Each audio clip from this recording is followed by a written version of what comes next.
বিসমিল্লাহির রহমানির রহিম। সম্মানিত প্রিয় বিনিয়োগকারী ভাই বোনেরা, আসসালামু আলাইকুম। শুভ সন্ধ্যা। 23শে ডিসেম্বর রোজ মঙ্গলবার ইন্ডেক্স পর্যালোচনা এবং আপনাদের অনুরোধের কয়েকটি স্টক নিয়ে সংক্ষিপ্ত পরিসরে আলোচনা করার জন্য হাজির হচ্ছি। আশা করি আপনারা সকলেই শারীরিকভাবে সুস্থ আছেন এবং ভালো আছেন। প্রথমবারের মতো যারা আমার চ্যানেলে নতুন, আমি তাদের কাছে বিনীতভাবে অনুরোধ করব অবশ্যই আমার চ্যানেলটি সাবস্ক্রাইব করবেন। অনেক দিন হলো আমাকে দেখছেন, শুনছেন। তো আমার চ্যানেলটি অবশ্যই সাবস্ক্রাইব করবেন। এটা আপনাদের প্রতি আমার ব্যক্তিগতভাবে অনুরোধ থাকবে এবং লাইক, কমেন্ট, শেয়ার করবেন। আপনাদের যদি কোনো স্টক সম্পর্কে জিজ্ঞাসা থাকে সেটি অবশ্যই আমার কমেন্ট সেকশনে লিখে আমাকে জানাবেন, কারণ এই চ্যানেলটি আপনাদের স্টক সম্পর্কে যে জিজ্ঞাসা থাকে সেই আলোকেই আলোচনা করা হয়। সুতরাং আপনারা যত বেশি আমার কাছে জানতে চাইবেন, আমি তত বেশি আপনাদের স্টক নিয়ে আলোচনা করব। এছাড়াও যারা প্রতিনিয়ত আমাকে শোনেন, বিশেষ করে আমার হোয়াটসঅ্যাপ গ্রুপ মেম্বার রয়েছেন, অনারিয়ামের মাধ্যমে যারা 3টি স্টক নিয়ে আমার সাথে রয়েছেন, সামান্য অনারিয়ামের মাধ্যমে যারা সম্পৃক্ত রয়েছেন, দেশ ও দেশের বাইরে থেকে যেখান থেকে আমাকে নিয়মিত শোনেন, তাদের সবাইকে আন্তরিক ধন্যবাদ এবং কৃতজ্ঞতা প্রকাশ করছি। আজকে মার্কেটে হঠাৎ করে কি হলো, প্রশ্নটা সবার মনেই ঘুরপাক খাচ্ছে। এত সুন্দর একটা আপ ট্রেন্ড, গত দিনের এত সুন্দর একটা মুভমেন্ট, তারপরেও কেন মার্কেট আজকে ডাউন ট্রেন্ড গেল? ব্যাপারটা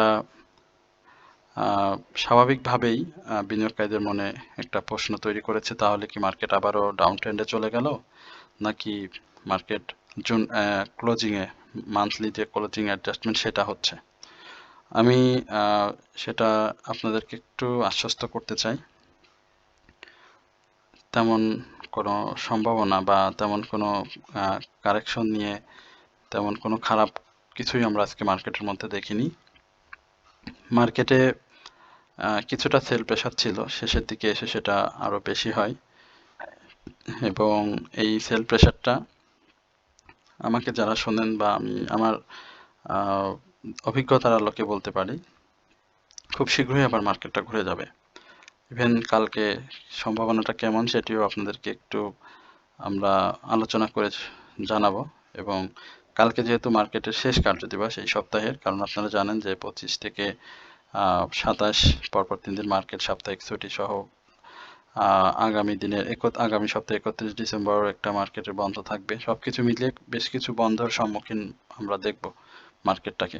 তো সেই জায়গাতে মার্কেটের আজকে আপট্রেন্ড স্টকের সংখ্যা খুবই কম, মাত্র 83টি স্টক আপট্রেন্ডে গিয়েছে। মার্কেট যে ধরনের ডাউন ট্রেন্ড, 14 পয়েন্টের মতো ডাউনে এসেছে, মাত্র 83টি স্টক আপট্রেন্ডে থাকবে, এটা খুবই মানে খারাপ দেখায়।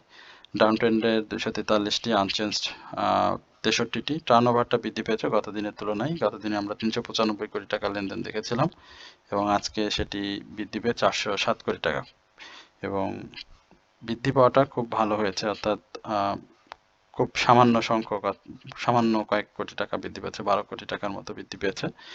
এছাড়াও আমরা দুইটি নিউজ আপনাদের সঙ্গে শেয়ার করব, 2-3টি নিউজ রয়েছে, সেটিও আপনাদের সঙ্গে শেয়ার করব। তো সেই জায়গা থেকে আপনাদের সবাইকে বলবো যে অবশ্যই আলোচনাটি শুরু থেকে শেষ পর্যন্ত দেখবেন। যে 2-3টি নিউজ রয়েছে সেগুলো আপনাদের জন্য খুব গুরুত্বপূর্ণ। আর টপ 10-এর যদি বলি, আমাদের কয়েকটি স্টক রয়েছে সেটি যদি দেখেন।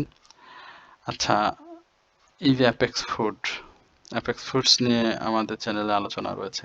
3 থেকে 4 দিনের আলোচনা যদি আপনি দেখেন, সেখানে আমরা অ্যাপেক্স ফুডস নিয়ে আপনার সাথে আলোচনা করেছি। গতকালকে আমরা বিএসসি নিয়ে আলোচনা করেছিলাম। পরপর প্রায় 3-4 দিন, এক সপ্তাহের মধ্যে আমরা বিএসসি নিয়ে কথা বলেছি। সেটার মুভমেন্ট কেমন হয়েছে, নিউজটা কেমন এসেছে, সেটা আপনারা নিজেরাও বুঝতে পেরেছেন। অর্থাৎ যারা আমাদের সাথে অনারিয়ামের মধ্যে সম্পৃক্ত, তারাই শুধু এই ইনসাইডার নিউজগুলো আমাদের কাছ থেকে পেয়ে যান এবং বাই করার সুযোগ পেয়ে যান। আমরা রিলায়েন্স নিয়ে কথা বলেছি, আলহামদুলিল্লাহ সেটিও ভালো করেছে। দেখেন, আপনি যদি আলোচনা শুনে থাকেন তাহলে এই জায়গাগুলোতে স্টকগুলো দেখতে পাবেন।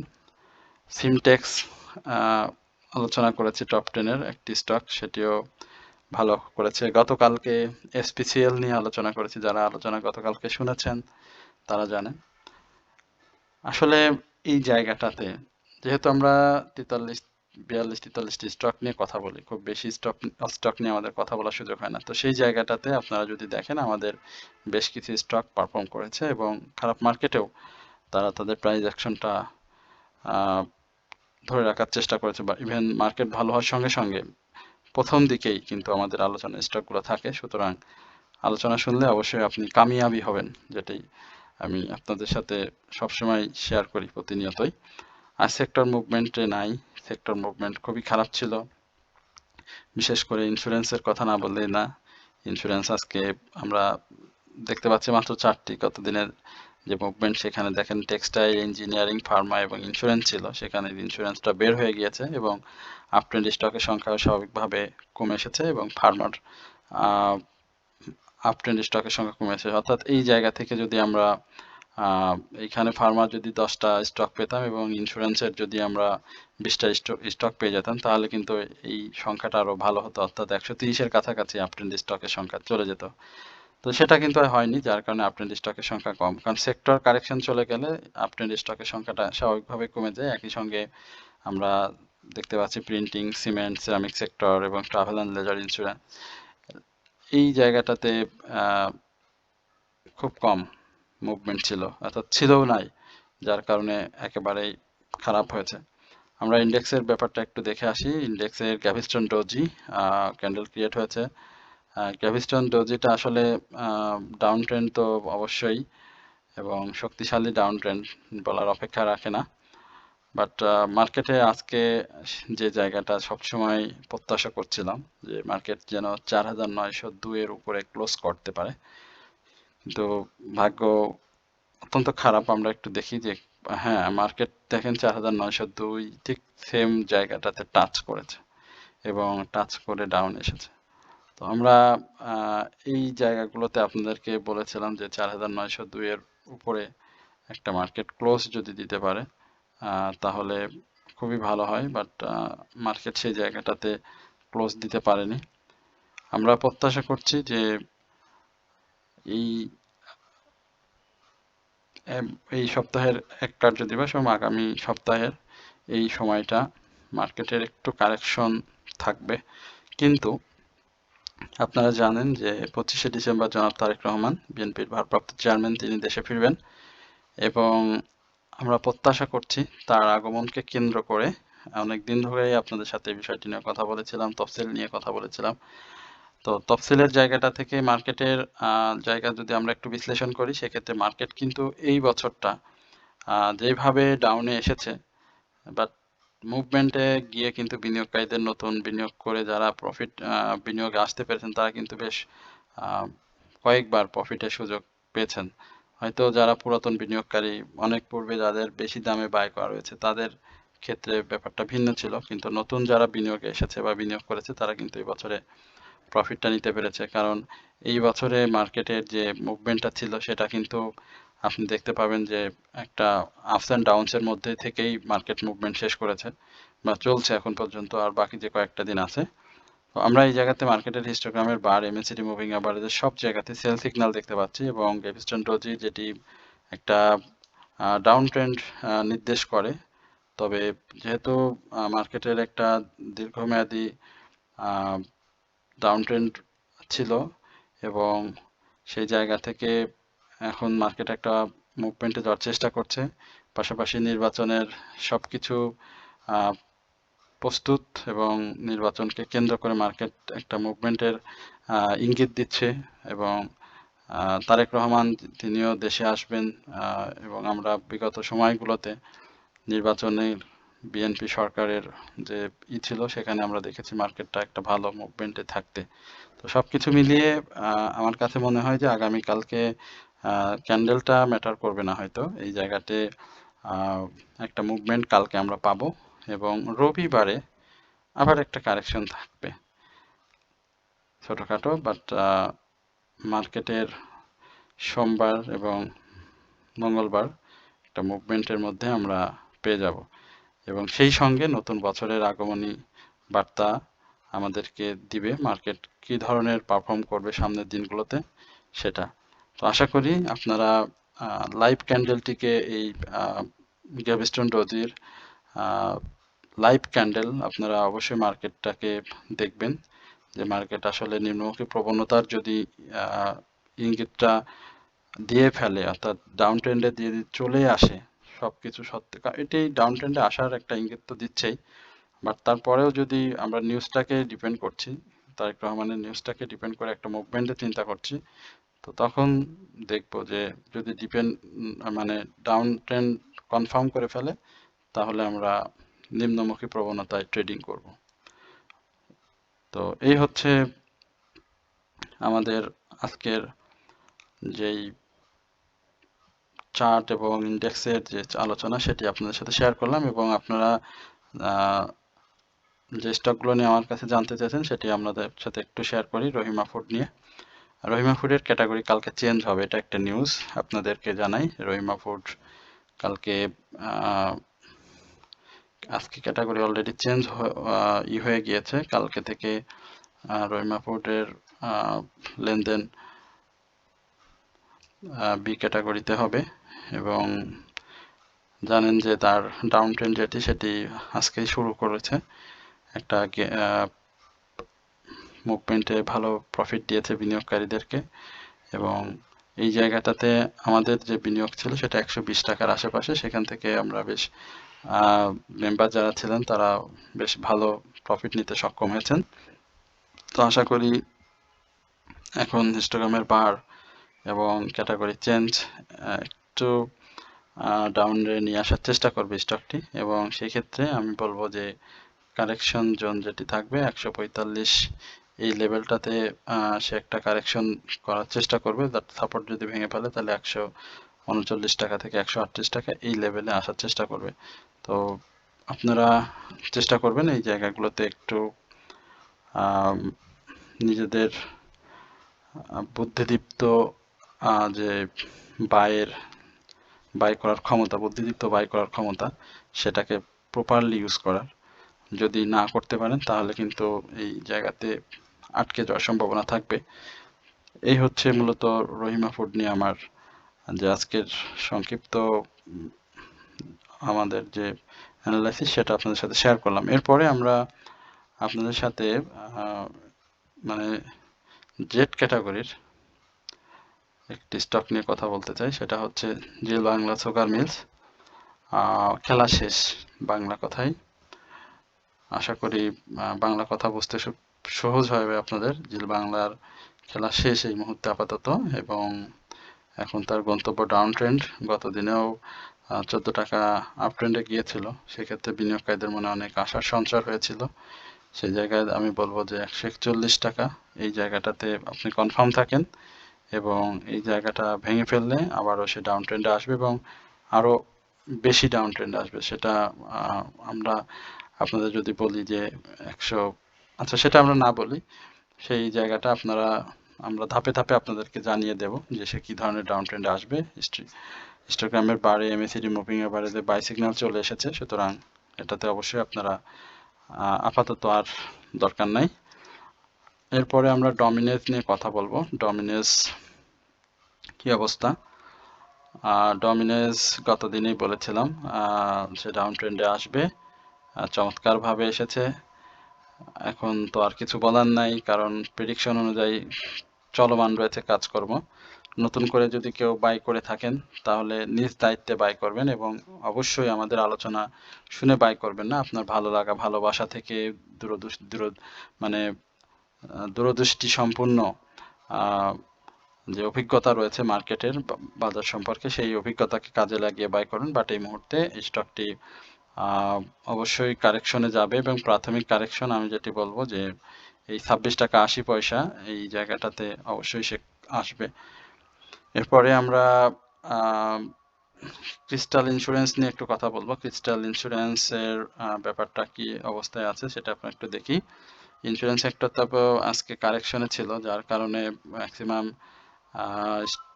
স্টকগুলো আজকে পারফর্ম করেনি, বাট ক্রিস্টাল চেষ্টা করেছে এবং হাইটা বেশ করেছিল 54 টাকা 50 পয়সা, সেই জায়গায় প্রাইসটা ধরে রাখতে পারেনি। একটু কারেকশন ক্রিস্টালে থাকবে, এবং এই জায়গাটাতে আগামী দিনে আমরা 55 টাকা 50 পয়সা, হ্যাঁ, এই জায়গাটাতে প্রফিট টেকিং দেখবো স্টকটিতে আজকে যে ভলিউমটি করেছে সেখানে আপনারা জানেন যে সেল প্রেশারটা অনেক বেশি ছিল, শেষের দিকে এসে বাইটা হয়েছে অনেক বেশি। হিস্টোগ্রামের বা এমএসিডি মুভিং অ্যাভারেজ অনুযায়ী বাই সিগন্যাল থাকলেও সেটা খুব বেশি অ্যাক্টিভ হবে না। এখানে সে ওই 55 টাকা 80 পয়সা, 55 টাকা 60 পয়সা থেকে আবারও ব্যাক করে নিচে আসার চেষ্টা করবে, তবে সেই জায়গাতে ছোট একটা কারেকশন দিয়ে কিন্তু আবার উঠবে। তো সেই কারেকশনটা আসলে সেক্টরের উপর ডিপেন্ড করবে। সেক্টর যদি বেশি ডাউনে থাকে তাহলে কিন্তু কারেকশনটা বেশি হবে, সুতরাং এটাও আপনারা মাথায় রেখে স্টকটি বাই করবেন।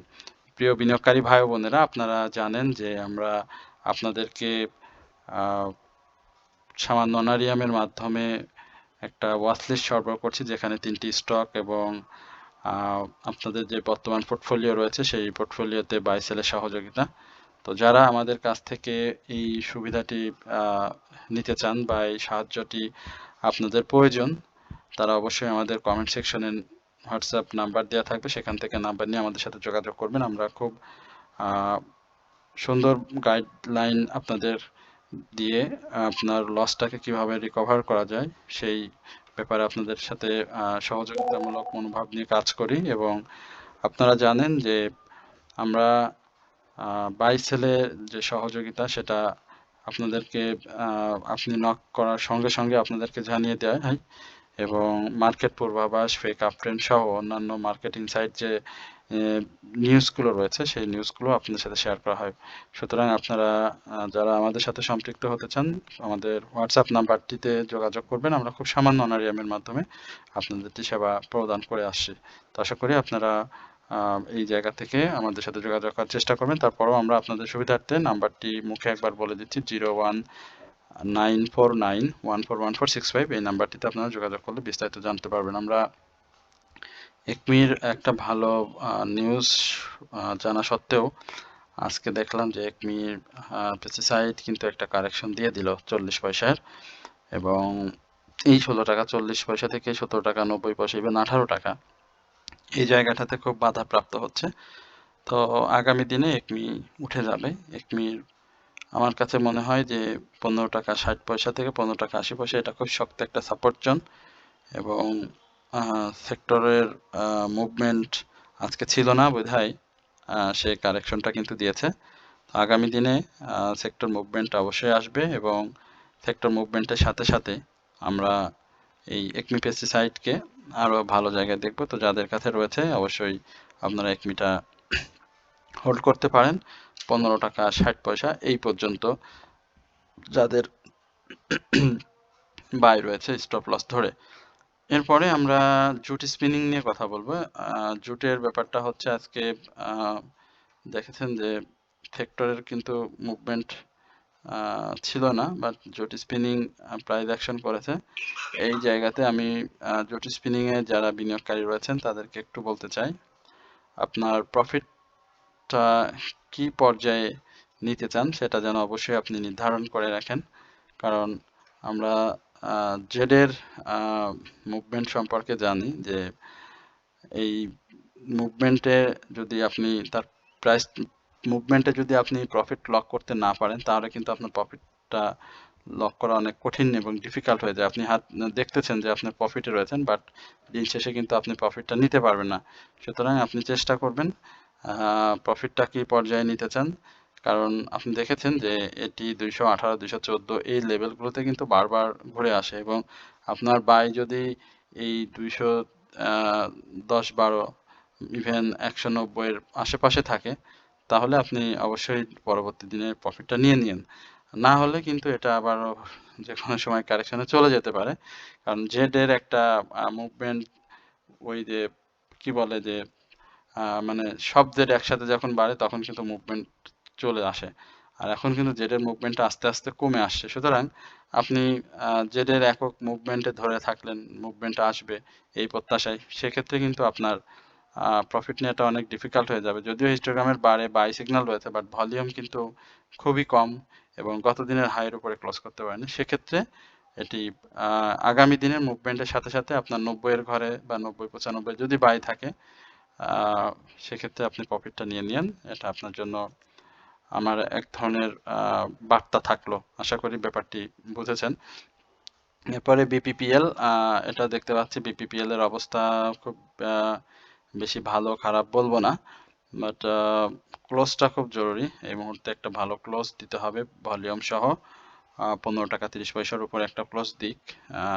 এবং এই জায়গাতে এখনো বায়ার রয়েছে, অসংখ্য বায়ার আনার কোনো লক্ষ্য করছি, বাট আরএসআইটা একটু আমাদের সাথে দুষ্টুমি করবে। মুভমেন্টের আগেও আপনাদেরকে বলেছিলাম 19 টাকা, সরি 14 টাকা 80 পয়সার আশেপাশে। তো আজকে 14 টাকা 90 পয়সায় ক্লোজ করেছে, বাট লো করেছিল কিন্তু 14 টাকা 70 পয়সা। এখন 14 টাকা 70 পয়সায় থাক ডাউনটা আপাতত। এবং এই জায়গাতে একটা শক্ত সাপোর্টও রয়েছে স্টকটির, এবং আগামী দিনে আমরা স্টকটি যদি তার সাপোর্ট ভেঙে ফেলে 14 টাকা 50 পয়সা থেকে একটা একজ্যাক্ট হবে 14 টাকা 50 পয়সা, এই লেভেলে একটা সাপোর্ট, এবং মুভমেন্ট ক্ষেত্রে 15 টাকা 30 পয়সা তাকে ব্রেক করতে হবে। আশা করি সেটি যদি করে তাহলে ভালো হবে। হিস্টোগ্রামের বারগুলো ধূসর হয়ে আসছে, ভলিউম পেলে মার্কেট পজিটিভ থাকলে স্টকটি আবারও বায়ে ঢুকে যাবে। আশা করি খুব বেশি সমস্যা হবে না, তবে অবশ্যই আপনারা তার মুভমেন্ট দেখে তারপরে বাই করবেন। ভিডিও টকা নিয়ে কথা বলবো। ভিডিও টকা কি অবস্থা? ভিডিও টকা দেখতে পাচ্ছি এখানে ভিডিও টকাও চেষ্টা করছে, ভলিউমটা কিন্তু ডাউনে আসবে। ভিডিও টকা ডাউনে চলে আসবে। ভিডিও টকার আজকে 3 টাকা 70 পয়সার মতো প্রাইস ডিক্লাইন হয়েছে।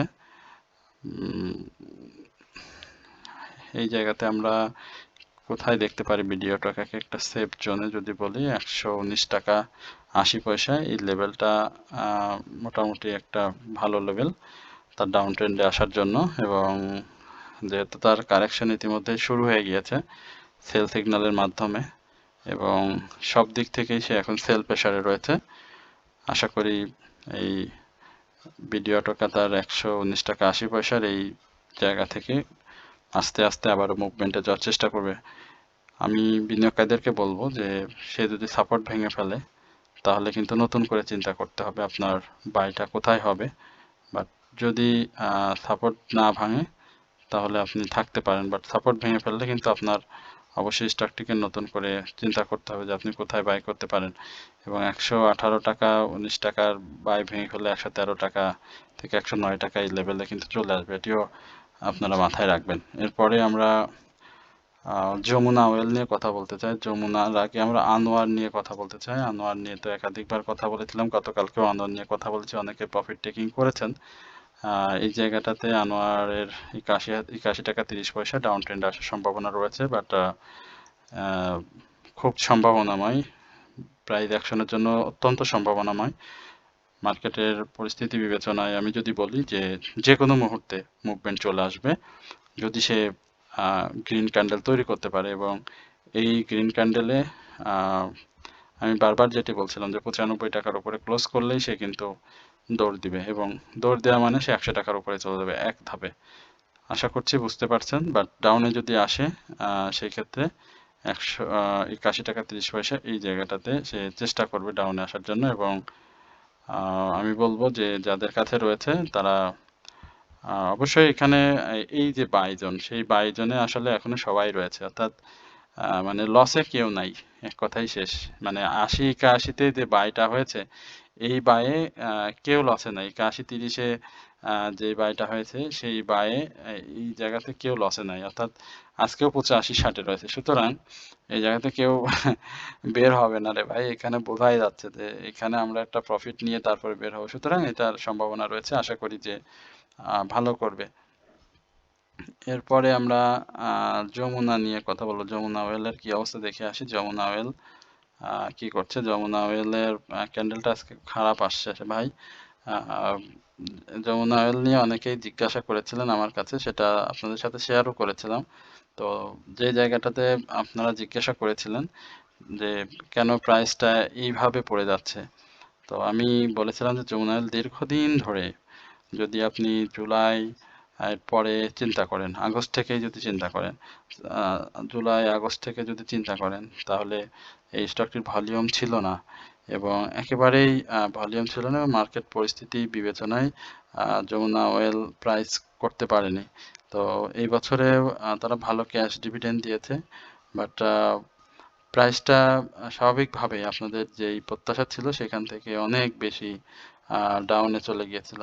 তো সেখান থেকে আবারও সে ঘুরে দাঁড়িয়েছে এবং আস্তে আস্তে সেই 190, হ্যাঁ 190-এর যে ইটা ছিল আপনাদের, সেই জায়গাটাতে আবারও চলে আসে। তো আশা করি যে আস্তে আস্তে এভাবেই তার সেই প্রাইসটাতে ফিরে আসবে এবং যেহেতু 24শে ডিসেম্বর এবং 25শে ডিসেম্বর তার স্পট ডেট রয়েছে, সেই স্পট ডেটে কিছু তো মুভমেন্ট দিবে, বাট এই মুভমেন্টটা আবারও কারেকশন জোনে চলে আসবে। সুতরাং এই জায়গাতে খুব বেশি হতাশাগ্রস্ত হওয়ার কিছু নেই। আশা করছি যে খুব শীঘ্রই আবারও আমরা যমুনা অয়েলকে কারেকশন শেষ করে যে ক্যাশ ডিভিডেন্ডের যে বিষয়টি রয়েছে সেটি শেষ করে আবারও সে মুভমেন্টে ফিরে আসবে। তো সকলেই এই যে পর্যন্ত আপনারা অপেক্ষা করবেন। একই সঙ্গে আপনারা যারা আমার চ্যানেলটি সাবস্ক্রাইব করেননি তারা অবশ্যই সাবস্ক্রাইব করবেন, এটি আপনাদের প্রতি আমার বিনীত অনুরোধ থাকলো। এবং আপনাদের যদি কোনো স্টক সম্পর্কে জিজ্ঞাসা থাকে সেটি অবশ্যই আপনারা কমেন্ট সেকশনে আমাকে লিখে জানাবেন।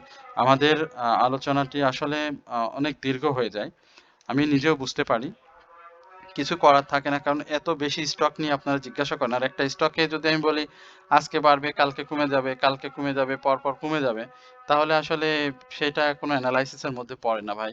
আমি তো একটু বিস্তারিত আপনাদেরকে না জানাই, সেক্ষেত্রে তো আপনাদেরও মানে শেখার জায়গাটা তৈরি হবে না বা বোঝার জায়গাটা তৈরি হবে না, যার কারণে একটু কথা বলতেই হয় এবং এটাও বলতে আমারও অনেক কষ্ট হয়।